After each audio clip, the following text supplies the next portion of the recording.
The heart monitor let out that high-pitched, sustained beep that chilled me to the bone.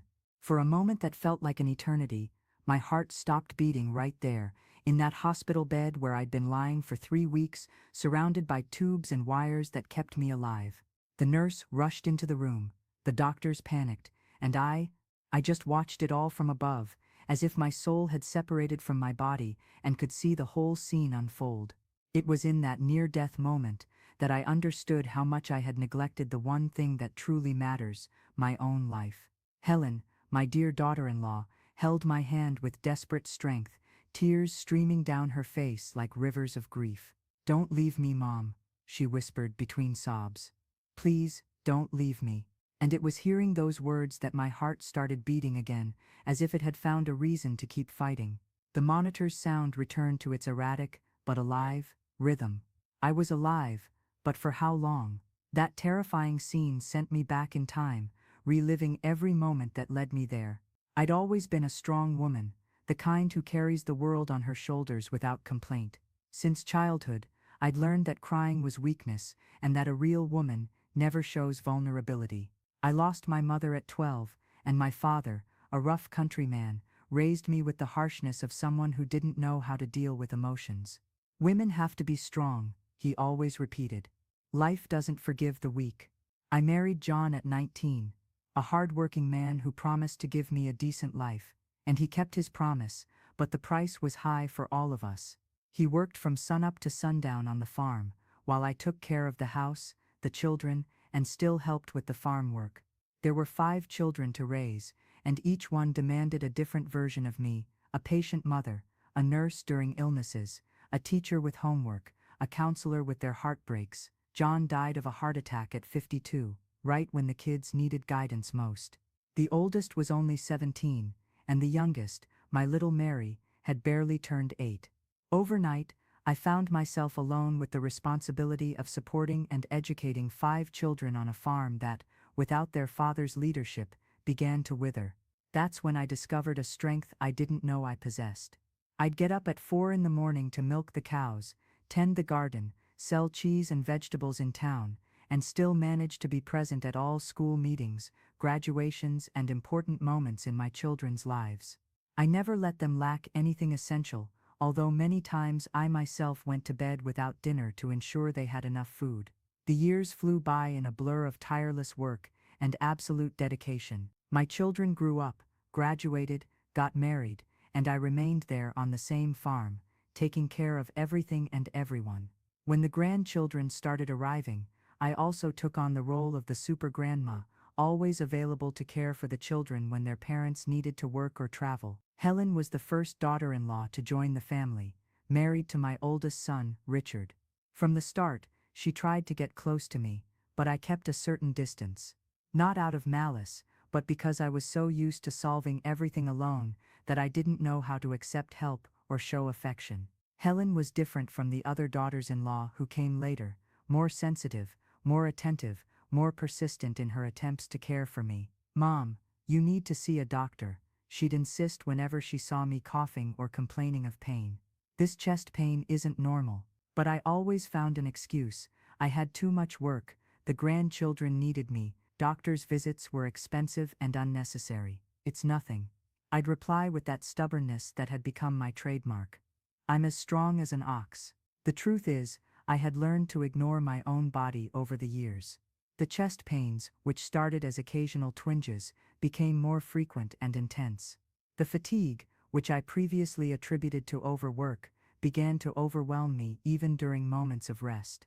But I kept pretending everything was fine, as if admitting weakness was a betrayal of the principles I was raised on.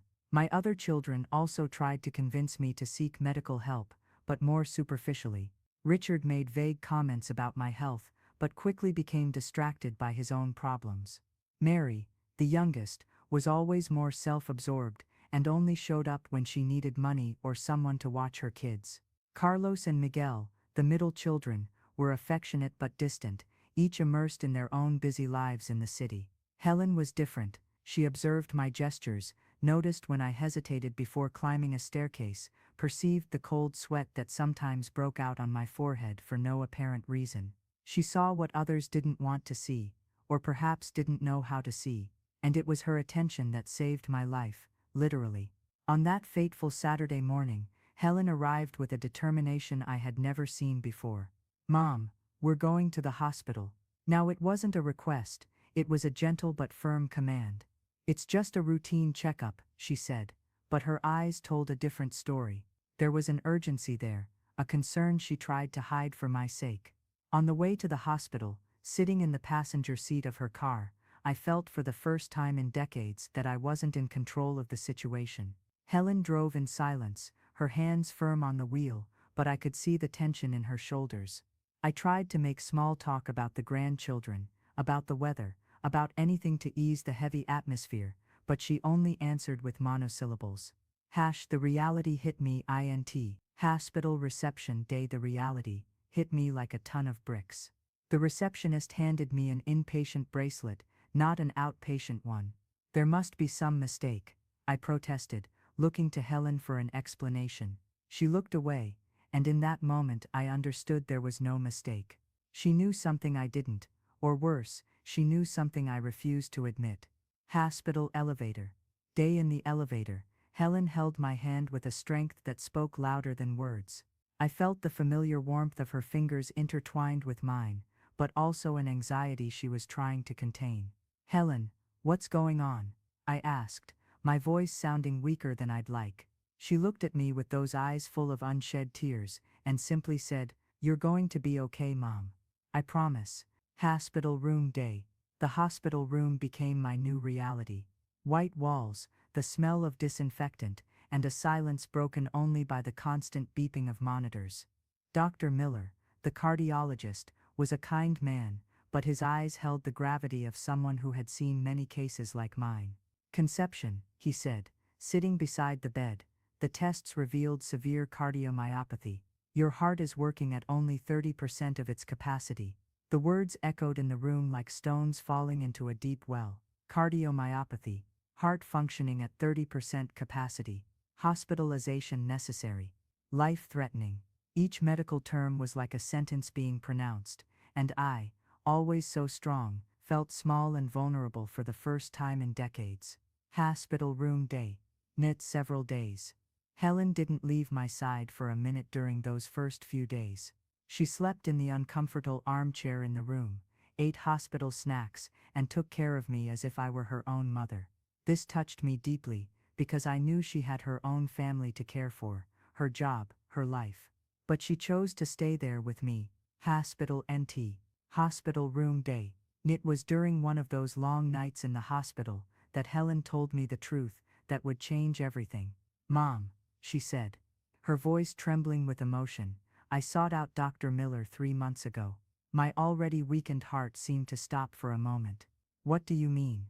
I asked, although deep down I already knew the answer. "You'd been showing symptoms for a long time, and I couldn't pretend anymore." Helen explained that she had noted all the signs she'd observed, the times I stopped to rest in the middle of simple activities, the pallor that washed over my face when I thought no one was looking, the dry cough that always appeared when I lay down. She had researched online, talked to a nurse friend, and concluded that I needed urgent medical attention. "But why didn't you tell me anything?" I asked, feeling a mixture of gratitude and indignation. "Because you never would have accepted it," she replied with painful sincerity. "You've always been so strong, so independent, that I knew the only way to get you to seek help was by deceiving you." It was at that moment that I understood the extent of Helen's love for me. She had risked our relationship, my trust, to save my life. She had spent months observing, worrying, planning, all in silence, because she knew it was the only way to help me. And most impressively, she had done it while my own children, distracted by their lives, didn't even notice my poor health. Hospital NT. Hospital room day. Weeks later. The days in the hospital turned into weeks, and during that time I could observe the true faces of the people around me. Mary appeared only once, mainly concerned about whether I had made a will and if the farm was secure. Richard came occasionally, always in a hurry, talking on the phone about business even inside the room. Carlos and Miguel took turns visiting, but always in a rush to leave. Helen, on the other hand, was always there. She brought me books to read, chatted about various topics to distract me, took care of my hair when I no longer had the strength to do it myself. She transformed that cold hospital room into a more human, more welcoming environment. And it was by observing this silent dedication that I realized how unfair I had been to her over the years. INAAT.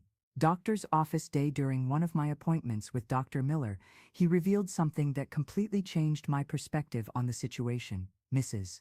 Conception, he said, your daughter-in-law sought me out 3 months ago because she was desperate.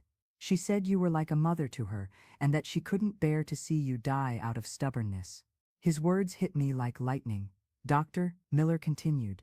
She brought detailed notes about your symptoms, videos she discreetly recorded showing your shortness of breath, and even managed to get a sample of your blood for preliminary tests. I was shocked. How did she get a sample of my blood? I asked, incredulous.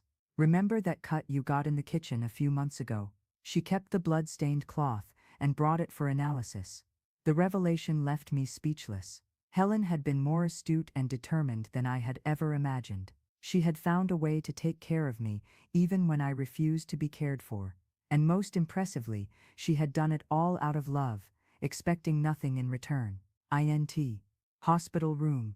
Day. It was at that moment that I decided to confront my children about the situation. During one of the rare visits when they were all gathered in the room, I decided to speak clearly about what was happening. Do you know that Helen is the one who saved my life? I asked, looking each of them in the eye. While you were too busy to notice that I was dying, she was observing every detail, every symptom, every sign that I needed help. The reaction was telling. Mary tried to defend herself, saying she didn't understand medicine. Richard claimed I'd always seemed strong and healthy. Carlos and Miguel hung their heads in silence. But the truth was there, stark and undeniable. They had failed me as sons, while my daughter-in-law had been more of a daughter than any of them. Helen tried to soften the situation, but I wouldn't let her. No, Helen. They need to hear this. I looked at each of my sons and said, you grew up thinking I was indestructible, that I'd always be here, available and strong, but you never stopped to realize that I'm also human, that I also need care and attention. The words poured out like a cascade of truths I'd kept bottled up for years. I talked about all the times I'd needed help and hadn't asked because I didn't want to be a burden, about all the pain I'd hidden to avoid worrying them, about all the times I'd felt alone, even surrounded by family. And as I spoke, I saw expressions of shock and guilt wash over my sons' faces. It was Helen who broke the heavy silence that settled over the room. Mom, she said, approaching the bed, you're never going to go through this alone again. I promise.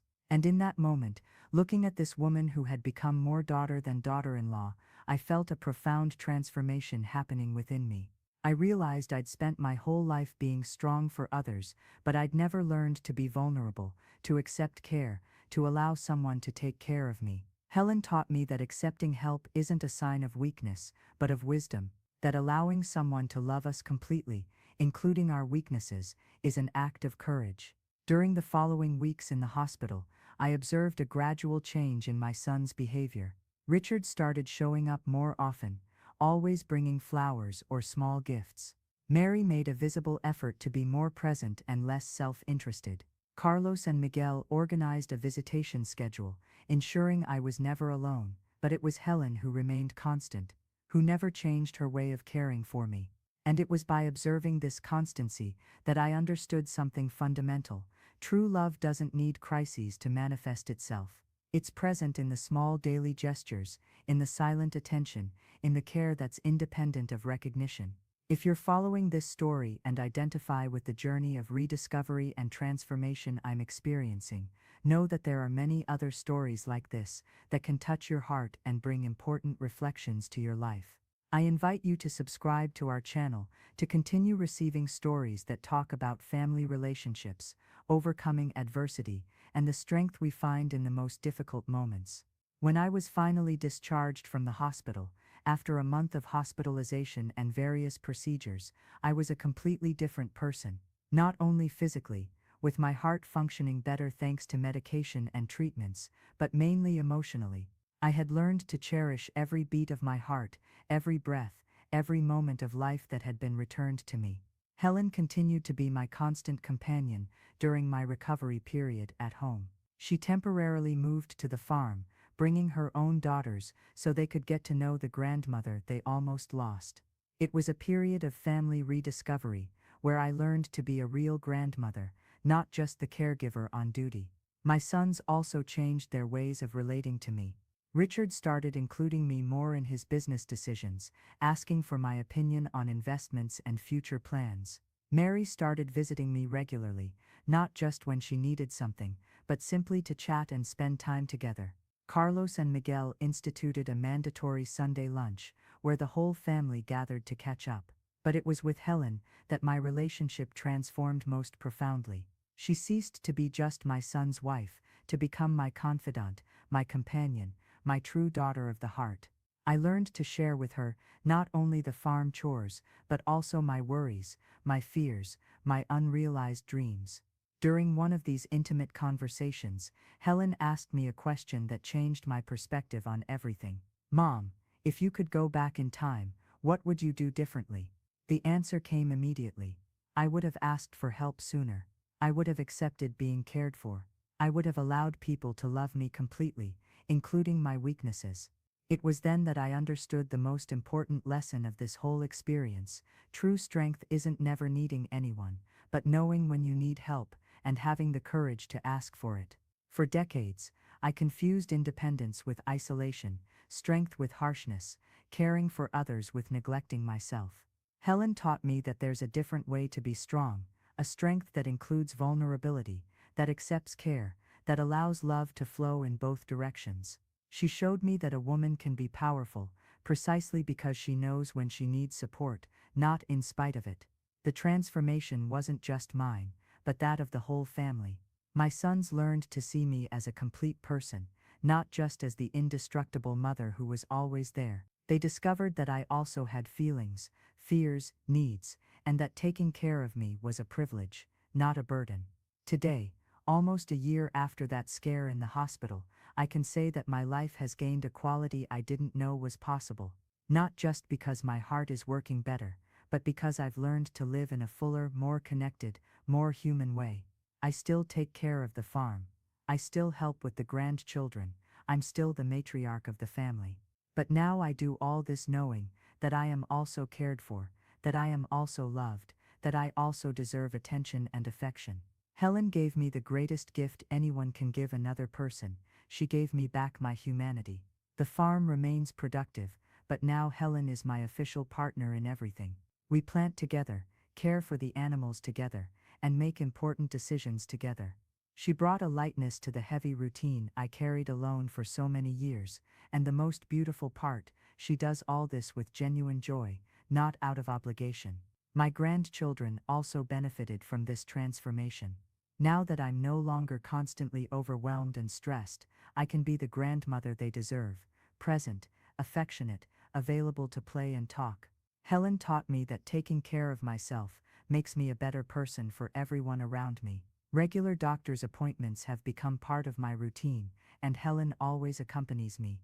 Miller is impressed with my progress and always comments on the importance of family support in the recovery process. "You're an example of how love can be literally healing," he often says. During one of these appointments, Dr. Miller revealed something that deeply moved me. "Mrs. Conception, when your daughter-in-law first came to see me, she cried in my office.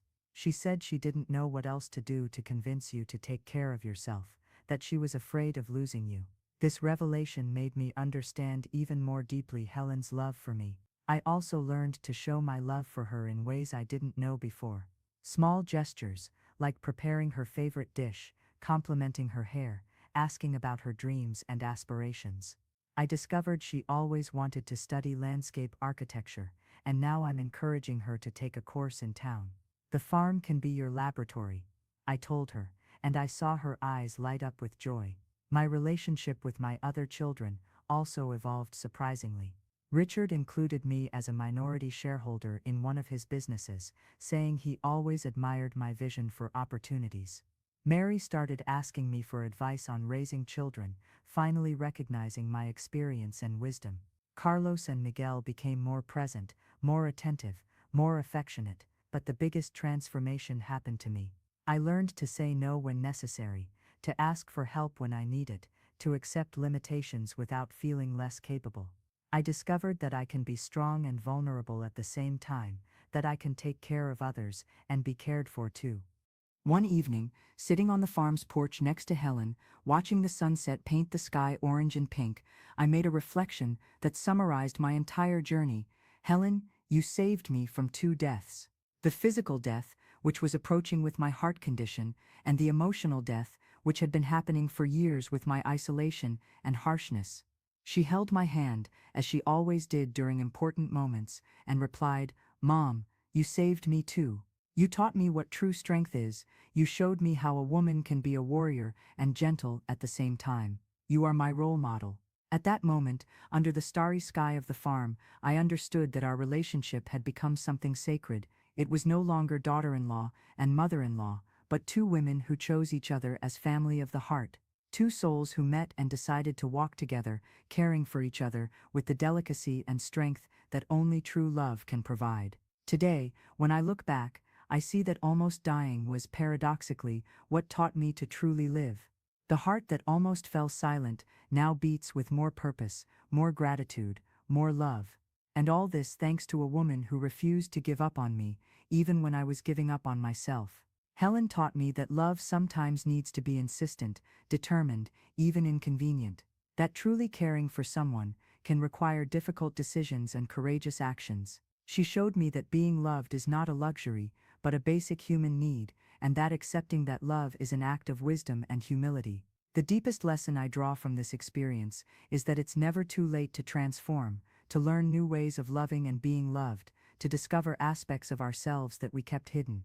My heart, which almost fell silent due to neglect and isolation, now resonates with a new melody, the melody of gratitude, of genuine human connection, and of love that allows itself to be vulnerable.